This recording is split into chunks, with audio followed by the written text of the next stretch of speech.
Occult శాస్త్ర వీక్షకులకు నమస్కారం. ఈరోజు మనం వాస్తుశాస్త్రం ప్రకారం వంటగది ఏ దిక్కులో ఉంటే ఉపయోగంగా ఉంటుంది, దాని విశిష్టత ఏంటి అనేది తెలుసుకుందాం. వంటగది ఆగ్నేయంలోనే అసలు ఎందుకు ఉండాలి, ఇది ఒక చిన్న కథారూపంలో తెలుసుకుందాం. అనగనగా ఒక నగరంలో రవి, లక్ష్మి అనే దంపతులు ఒక కొత్త ఇల్లు కొనుక్కున్నారు. వారు చాలా ఆశలతో ఆ ఇంట్లోకి అడుగుపెట్టారు. కానీ ఆ ఇంట్లో వచ్చినప్పటి నుంచి వారిద్దరి మధ్య ఎప్పుడూ గొడవలే.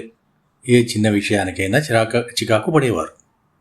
రవి ఉద్యోగంలో ఒత్తిడి, లక్ష్మి ఆరోగ్యం పాడవడం అన్నీ ఒకదాని తర్వాత ఒకటి వచ్చాయి. ఆ వంటగది నైరుతిలో ఉంది. అదేనా దాని కారణం?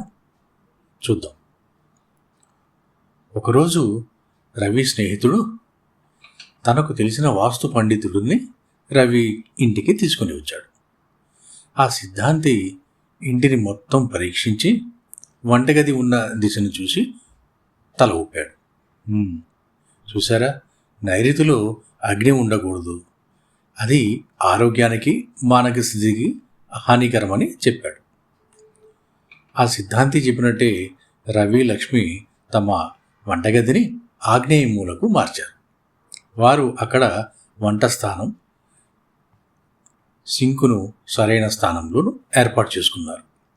ఆ మూల ఇప్పుడు వెలుతురుతో ప్రశాంతంగా ఉంది. కొద్ది రోజులకే వారిద్దరి మధ్య గొడవలు తగ్గాయి. రవి ఉద్యోగంలో ప్రమోషన్ వచ్చింది, లక్ష్మి ఆరోగ్యం కుదురుపడింది. వారిద్దరూ ఇప్పుడు ఒకరికొకరు సహాయపడుతూ సంతోషంగా ఉన్నారు.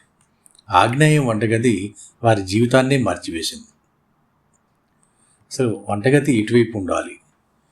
వంటగది ఆగ్నేయంలో అంటే సౌత్ ఈస్ట్లో ఉండాలి.